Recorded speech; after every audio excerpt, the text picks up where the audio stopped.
नमस्कार, मी पंजाब डक हवामान अभ्यासक मुक्काम पोस्ट कुगळी दामगाव तालुका शिलो जिल्हा परभणी। आज आहे 5 जून 2024 आणि विशेष म्हणजे आज पर्यावरण दिन आहे, जागतिक पर्यावरण दिन आहे। म्हणून सर्वांना पर्यावरण दिनाच्या शुभेच्छा आणि सर्वांना म्हणतो की आता भविष्यामध्ये आपल्या वाढदिवसाला तर परत आजपासून सर्व शेतकऱ्यांसाठी अंदाज देत आहे। आज आहे 5 जून 2024 म्हणजे सर्व शेतकऱ्याला सांगू इच्छितो की 5, 6, 7, 8 पर्यंत राज्यामध्ये दररोज भाग बदलत पाऊस पडणार आहे।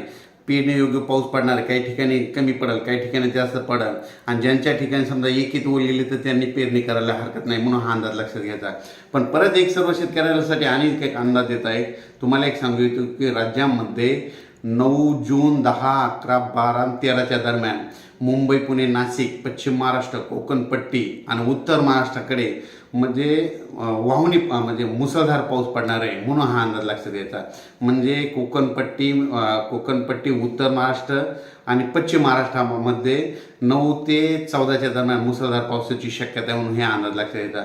पण तरी पण एकंदरीत परिस्थिती बघितली तर राज्यामध्ये आज 5 जून पासून ते जवळपास 14 जून पर्यंत राज्यात दररोज एक दिवस आज येणार, दुसऱ्या दिवशी परत नसेल, लगेच तिसऱ्या दिवस एक दिवस आवडत म्हणजे दररोज भाग बदलत पाऊस पडणार आहे, म्हणून हा अंदाज लक्षात घ्यायचा।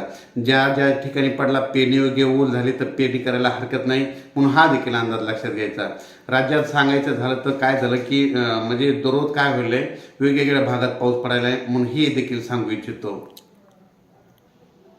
राज्यात 5 जून पासून ते 8 जून पर्यंत कोणत्या कोणत्या जिल्ह्यात पाऊस पडणार आहे, पण एक दररोज भाग बदलत पडणार आहे, म्हणून हे अंदाज लक्षात घ्यायचा। सांगायचं झालं तर सातारा, सांगली, सोलापूर, कोल्हापूर तसेच उत्तर महाराष्ट्रामध्ये नाशिक, धुळे, नंदुरबार, जळगाव, त्याच्यानंतर संभाजीनगर, जालना, बीड, परभणी, तसेच लातूर, नांदेड, हिंगोली, यवतमाळ, वाशिम, बुलढाणा, अकोला, अमरावती, त्याच्यानंतर उस्मानाबाद, लातूर, त्याच्यानंतर तो पाऊस तसेच सोलापूर, पंढरपूर असा ह्या भागामध्ये जरा चांगला पडणार आहे। ह्यामध्ये 5 जून ते 8 जून दरम्यान। पण त्याच्यानंतर 9 जून पासून ते 13 जून पर्यंत राज्यामध्ये काही काही भागामध्ये जोरदार पाऊस पडणार आहे। त्या जिल्ह्याचे नाव सांगतो। 9 जून पासून ते 14 जून दरम्यान म्हणजे वडी नाले वाहतील असा पाऊस पडणार आहे। त्याच्यामध्ये जिल्ह्याचं नाव सांगतो। सातारा, सांगली, पुणे, कोकणपट्टीचे संपूर्ण जिल्हे, त्याच्यानंतर नगर जिल्हा, नाशिक जिल्ह्याला खूप पाऊस पडणार आहे, म्हणजे वडी नाले वाहणार आहेत, नदीला पूर देखील येईल। त्याच्यानंतर मुंबईला देखील अतिवृष्टी होणार आहे। मुंबईच्या जनतेने देखील सतर्क राहण्याचे म्हणजे 9 ते 12 जून दरम्यान सतर्क राहावे। त्याच्यानंतर पुण्याकडे देखील जास्त पाऊस पडणार नाही, पुणेकरांनी देखील सतर्क राहावे। कोकणपट्टीमध्ये देखील मुसळधार पाऊस पडणार आहे, म्हणून कोकणपट्टीवाल्यांनी सतर्क राहावे। तसेच धुळे, नंदुरबार, जळगाव ह्या भागात जरी जोरदार पाऊस पडणार आहे, वडी नाले वाहणारा पाऊस पडणार आहे। तो पाऊस नगरपर्यंत येणार आहे, संभाजीनगरपर्यंत येणार आहे आणि त्यात बीड जिल्ह्यापर्यंत येणार आहे, परभणीपर्यंत येणार आहे, म्हणून हा अंदाज लक्षात घ्यायचा। म्हणजे एकंदरीत परिस्थिती सांगायची झाली तर 5 जून ते 14 जून दररोज भाग बदलत पाऊस पडणार आहे।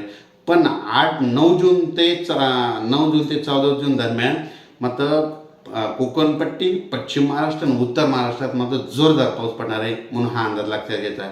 शेतकऱ्यांनी वाऱ्यापासून स्वतःची काळजी घ्या, विजेपासून स्वतःची काळजी घ्या। अचानक वातावरणात बदल झाला तर लगेच एक मेसेज दिला जाईल। पण सर्व शेतकऱ्याला परत एक माझी विनंती, समजा पाऊस पडल्याच्या नंतर जमिनीमध्ये एकीत ओल गेली तर पेरणी करायला काही हरकत नाही। जर 4 बोट ओल असेल तर तुम्ही पेरणीचा निर्णय घेऊ नये। थांबतो। जय हिंद, जय महाराष्ट्र।